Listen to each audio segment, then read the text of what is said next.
खबर छपरा बिहार से, जहां विधानसभा के दूसरे चरण में 3 तारीख को मतदान होना है। शनिवार की संध्या चुनाव प्रचार थम गई है। नेशनल खबर 9 की टीम छपरा जिला के 116 तरैया विधानसभा में पानापुर के पृथ्वीपुर में है। पृथ्वीपुर में निर्दलीय शैलेंद्र प्रताप सिंह अंतिम दिन अपनी चुनावी रैली लेकर पहुंचते हैं।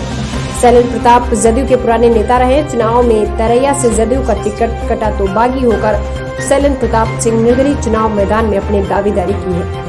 शैलेंद्र प्रताप का दावा है कि वे कोरोना काल और बाढ़ में जरूरतमंदों की लगातार मदद करते रहे। परसों से तरैया के क्षेत्र में लगातार सक्रिय हैं और लोगों से उनका व्यक्तित्व जुड़ाव है। चुनाव में उनको भारी जनसमर्थन मिल रहा है। लोगों जनसमर्थन और प्यार स्नेह मिलकर उनकी जीत को पक्का कर रहा है। नेशनल खबर 9 की टीम शैलेंद्र प्रताप सिंह से बात करके उनके दावे की पड़ताल करती है। देखिए शैलेंद्र प्रताप से खास बातचीत के अंश। आज चुनाव प्रचार का अंतिम दिन छपरा जिला के तरैया 116 तरैया विधानसभा में हम लोग हैं। ये तरैया का पानापुर का पृथ्वीपुर है। जानेंगे आज कि तरैया क्या बोल रहा है, तरैया की क्या मतदाताओं का क्या रुख है, तरैया अभ्यर्थियों का क्या विचार है और यहाँ से कौन से अभ्यर्थी अपना दावा मजबूती के साथ सामने रखेंगे। आज इस पृथ्वीपुर में हमारे बीच तरैया से जदयू के पुराने कार्यकर्ता, वरीय कार्यकर्ता रहे शैलेंद्र प्रताप सिंह जी हैं। शैलेंद्र प्रताप सिंह जी जदयू के में एक नामी नाम रहा है।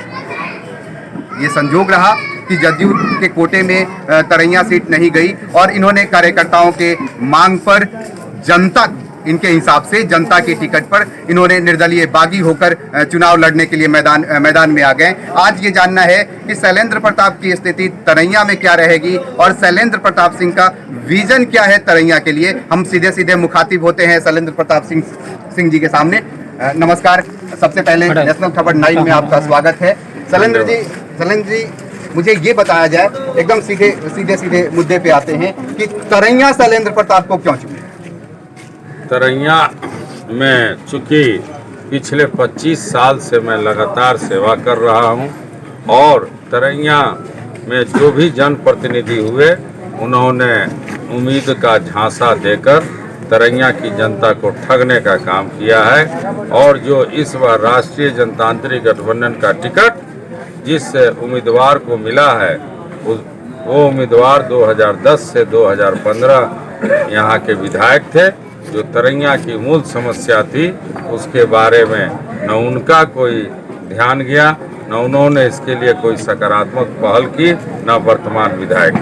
क्या है तरैया का मूल समस्या जिसका समाधान नहीं? तरैया की मूल समस्या है बाढ़, जल जमाव निकासी, घोरपरास नीलगाय से फसल की क्षति, युवाओं का रोजगार, ये 3 हमारी। उसके बाद अनसर्वे जो लैंड है इसका सेटलमेंट आज तक नहीं हो पाया है। जैसे बहुत से लोग मकान वगैरह बना के रह रहे हैं लेकिन न उनका पर्चा कटता है, न उस मकान को बेच सकते हैं, न उसका म्यूटेशन होता है। ये 4 समस्या यहाँ की बहुत बड़ी समस्या है। आप निकासी और जल जमाव यहाँ का बहुत पुराना जो है, अभी आप देखें हाल में बाढ़ आया तो जल जहाँ जमाव हो गया है या तो जल वाष्प बन के ऊपर जाएगा न तो नीचे जाएगा, कहीं आगे बहाव का रास्ता है नहीं। इन जनप्रतिनिधियों ने कभी इसके बारे में न सरकार के पास कोई आवाज़ उठाई न सदन में उठाई। अगर उन्होंने सरकार का ध्यान इसके प्रति आकृष्ट कर अगर किया होता तो आज स्थिति कुछ और दूसरी होती। शैलेंद्र जी, कोरोना काल से लेके बाढ़ की स्थिति तक तरैया में बाढ़ 2 महीने में 3 बार आया है। पानापुर की स्थिति भी भयावह रही है।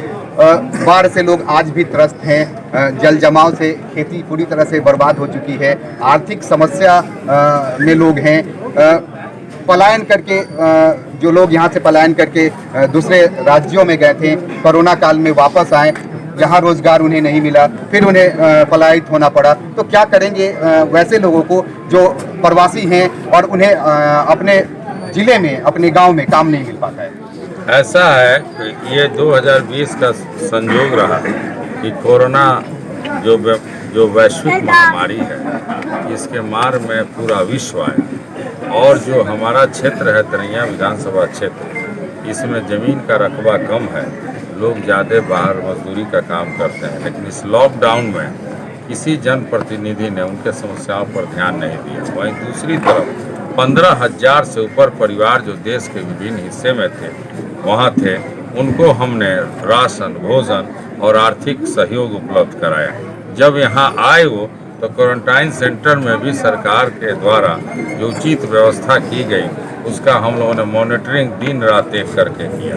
अब रही रोजगार की व्यवस्था, रोजगार का सृजन हो रहा है, लेकिन संजोग से फिर बाढ़ आ गया, चुनाव आ गया, तो अभी सरकार को मौका नहीं मिला कि उन लोग के लिए रोजगार सृजन, जल जीवन हरियाली के तहत। और दूसरी बात है कि रोजगार सृजन जो है ये भी एक प्रमुख मुद्दा है, क्योंकि कभी किसी जनप्रतिनिधि ने इसका सवाल कहीं उठाया। सरकार का पक्ष ले रहे हैं शैलेंद्र प्रताप जी, कहीं न कहीं जदयू से आज भी जुड़ाव है क्या?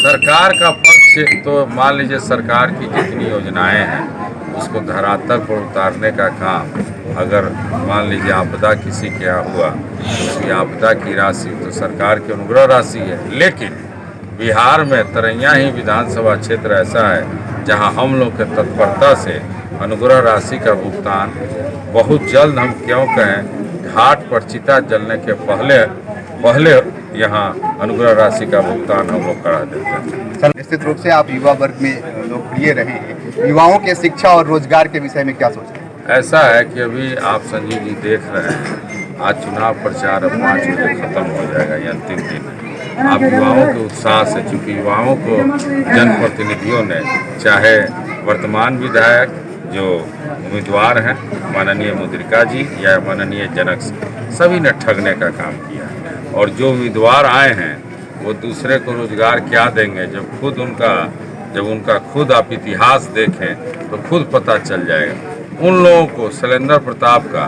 जो 25 साल का उन्होंने पृष्ठभूमि देखी है, उस पृष्ठभूमि के देखते हुए उन्होंने मन बनाया है कि इस बार अपना मत शैलेंद्र प्रताप सिंह को दें और यहाँ का विधायक बनाएं। कहा जाता है शैलेंद्र जी की जो परिस्थिति है तरैया विधानसभा की, तरैया, पानापुर, इसवापुर, ये अलग अलग कंडीशन है। क्या तीनों प्रखंडों में शैलेंद्र प्रताप उतने ही फेमस है, लोगों का जुड़ाव उतना ही है? आज जो है लास्ट दिन है, इसवापुर भी बैठक हुआ, तरैया भी बैठक हुआ, पानापुर भी हुआ, और यहाँ सतजोरा का जो ऑफिस, जो हम लोग का 4 कार्यालय खुले, 13 पंचायत वहाँ, 13 पंचायत यहाँ, सतजोरा कार्यालय से 6 पंचायत, यहाँ से 5 पंचायत। ये जो आप भीड़ देख रहे हैं ये पूरे प्रखंड का भीड़ नहीं है, ये कार्यकर्ताओं का फौज पूरे प्रखंड है, मात्र 5 पंचायत का। तो आप इसी से अनुमान लगा लीजिए बाकी 32 पंचायतों का क्या हाल होगा। यहाँ एक तरफा लहर चुकी, अभी तक यहाँ युवाओं या बड़ बुजुर्ग गार्जियन जो भी है उन लोगों को ठगने का काम जनप्रतिनिधियों ने किया है। तरैया से 17 अभ्यर्थी चुनाव मैदान में है और जिला का ये एकमात्र विधानसभा है जहां ये कहा जाता है कि दल वाले अभ्यर्थी से निर्दलीय अभ्यर्थी ज़्यादा प्रभावी हो रहे हैं। क्या मानते हैं आप इसको? इस बात पर मैं कमेंट नहीं करूंगा, चूँकि ये चुनाव से कोई भारत के प्रधानमंत्री का चुनाव नहीं होगा। इस बार तरैया के लोगों ने ये मन बनाया है, इस बार जो है जो काम इन लोगों के बीच किया है उस काम के आधार पर ये मत देंगे। और इन्होंने एक मन और भी बनाया कि हमने सबको मौका दिया, इस बार मौका हम लोग शैलेंद्र प्रताप सिंह। तो आपको क्या लगता है तरैया क्या बोल रहा है? तरैया वही बोल रहा है जो आप सुन रहे हैं। तरैया जो युवाओं की बोली थी वो